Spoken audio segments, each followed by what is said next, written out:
Hey everybody, this is Grace. In this video I'm going to talk about Monica and Ross, a woman named Monica and Ross, and some changes that came about in her own life. And she lives in Victorson County, Texas, and she's around 40 years old. This starts back in 2020, early 2020, and Ross is around 42. Okay, and I wrote some notes. I'm going to read some from the notes. And Monica, it was the deputy that picked Monica up to go see her Aunt Ruth. Now, she didn't know that she had an Aunt Ruth, and I have a video about that.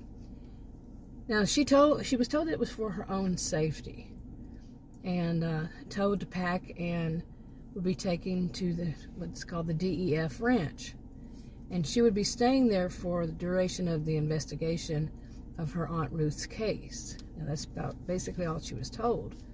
Now, she was shocked, but she knew that there would be a good reason for it to be so urgent. Okay. Now, people in this county, it's a very wealthy county, and they really trust their enforcement. There is one that they call the enforcement, that they basically train everybody, but they also have their own investigators, and they do the safe houses and so on and so forth. And then they have, the regular police and sheriff. Okay. Anyway, she was told to take just the essentials, and the rest would be delivered to her at the JKL Ranch that she would need. Okay, she would just go there and let them know what she needed.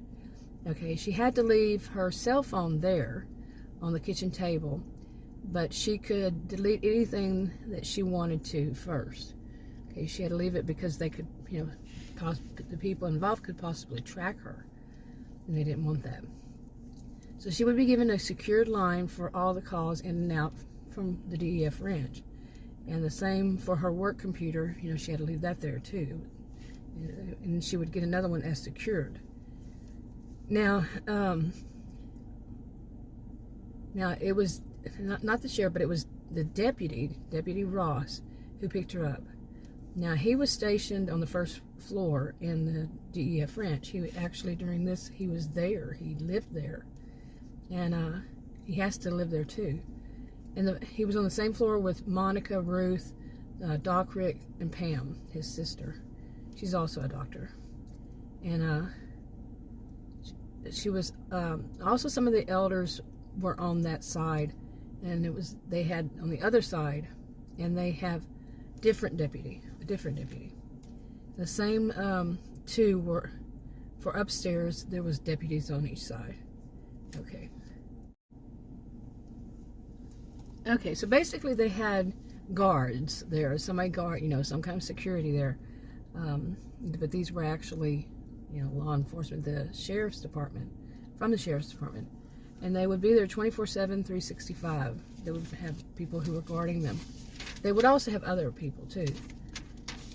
Now, so she was picked up, brought there, quite in shock, but she knew there had to be some kind of a reason for it.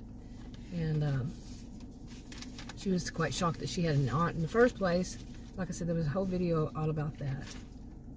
Okay, now a little bit of background. She didn't know much of anything when this happened. She had actually reported something else to the police, that it was to tell them about this woman named Hannah that she knew, and she felt very invested in the story. But she was watching Hannah's younger woman, her live stream, because of Hannah had a construction worker go in, or a business owner of a construction, had gone in and did some remodeling and all, and she was showing it, and Monica was thinking about doing that to her own home. So she was watching the live stream when something weird happened, and Hannah just disappeared and never came back online.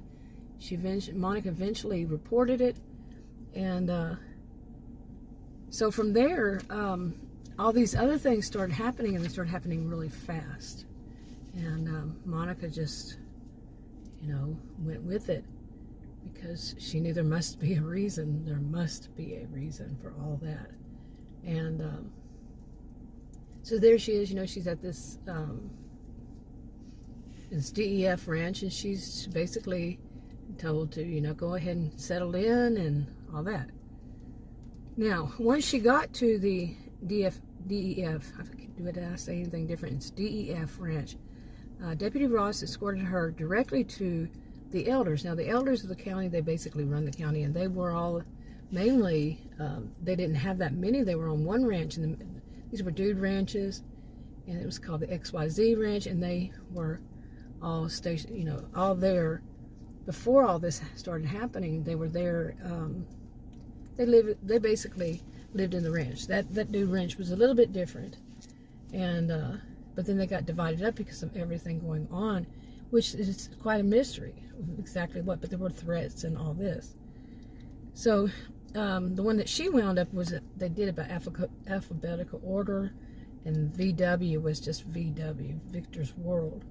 But the rest of it, and then when they ran out of letters, they started with numbers. So they, now, anyway, back to this with Ross. He, escorted her directly to the elders. Actually, I said that she went and unpacked, but no, she was escorted there. And after giving the keys to his SUV, he gave the keys to his SUV so they could take her belongings to her suite in the DEF mansion. Now, each ranch has a mansion because that was they were dude ranches, but they were also operating ranches. And when people came in for vacations, they stayed in these mansions or cabins, and whatever. All of them have a mansion, but cabins. Some have hotels and all that. Okay, these are big. These are huge. Anyway, now her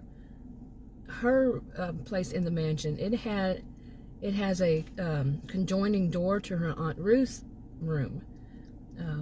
Officially, let's see, it was guest quarters.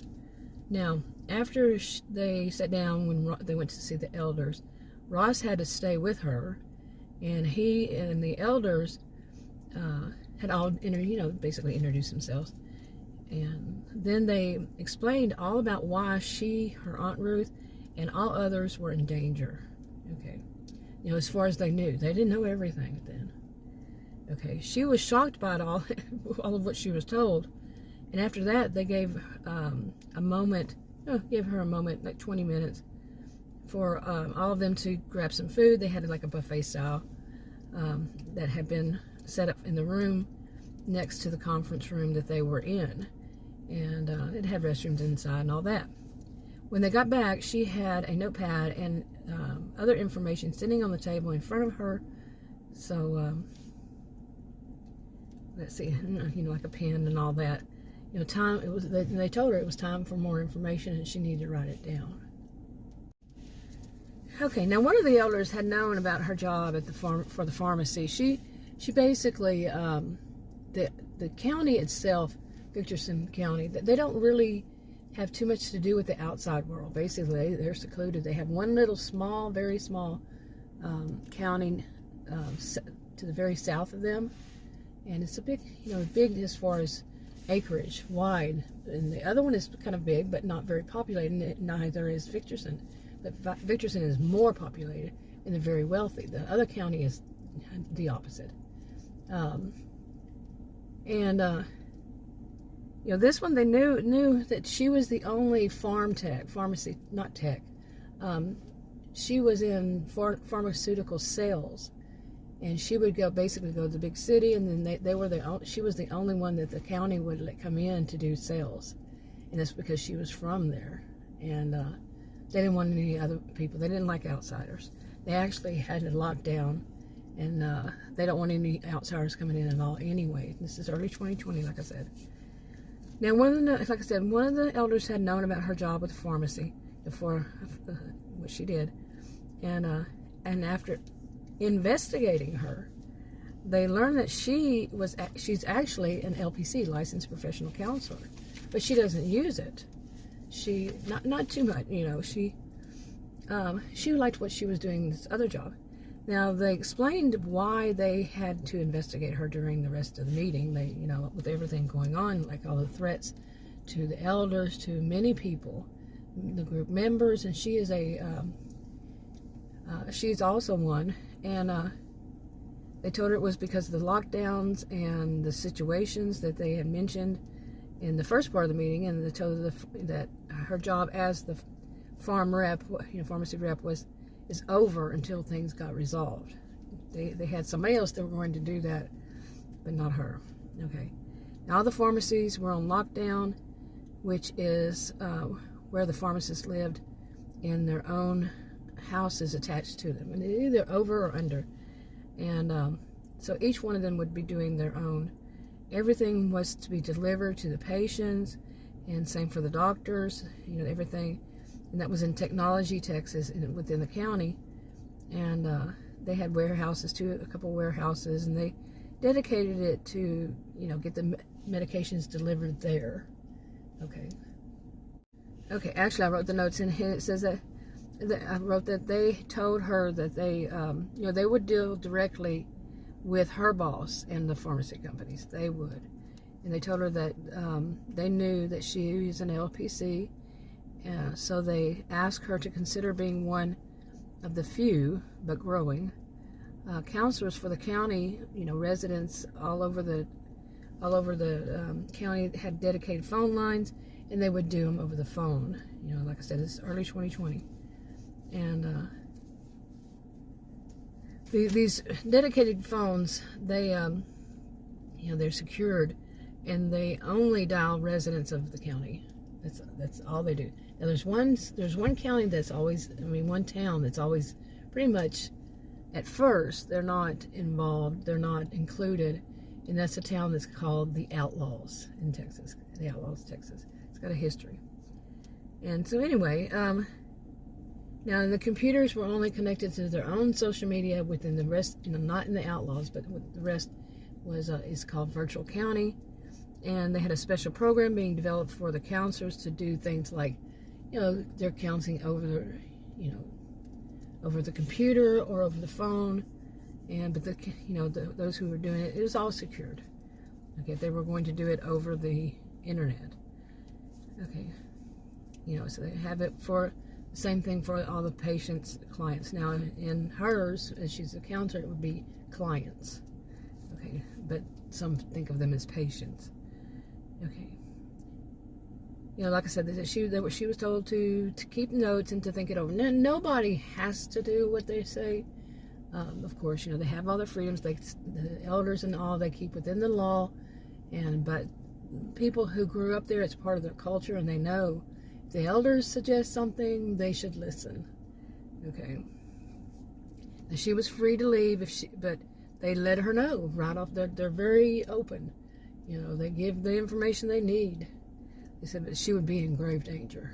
Okay. And so they told her to think it over, and she was allowed to ask questions and all that. And then she was allowed to go to her suite so she would think it over.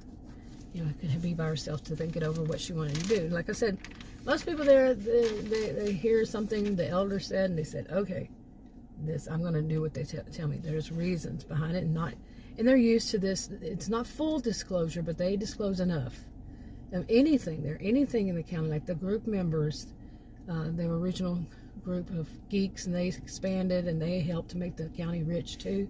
And the elders, it's just a tradition since going back to the first settlers of that area.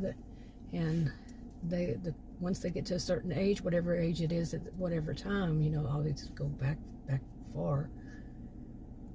And whatever age, they have the option. They can become part of that. And they know it. The people living there, they know that eventually they may become an elder, and they help run the county. All within legal. It's all legal. Anyway. Okay. So anyway, this is just some of the background information, and eventually many of these, they wind up getting online for various reasons in the county. And it remains shut down, locked down. And, of course, they have to stay within legal. But people don't really want to go there, because when they enter there, any direction they enter there in that county, they're stopped, they're pulled over, and they're asked, why are they there? Because there are people who are just troublemakers and stuff like that.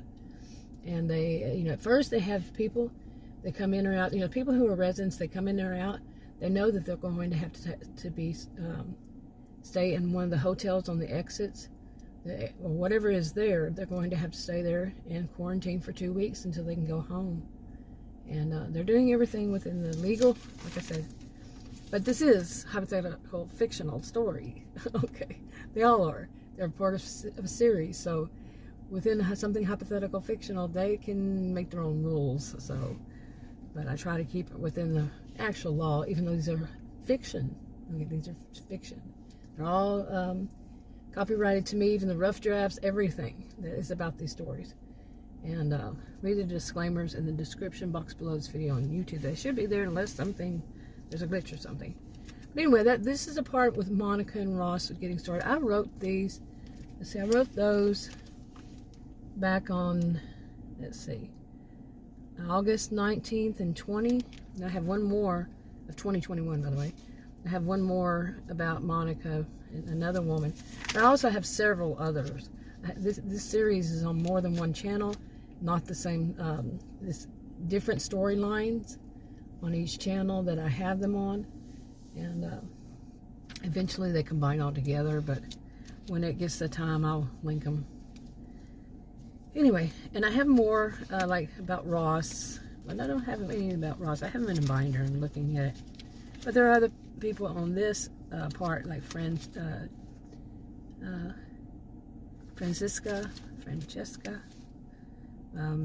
I can't even read my writing. Francisca. Okay, and Marisa. And I have something like, there's Isabella, I don't have anything about her, but I have something like over 200, around 200 videos already, and over years too. And around 200 of both, and around 200 or so characters. So I don't remember everything. I've messed up a few times, like at the age they would have been when something happened. I've done that.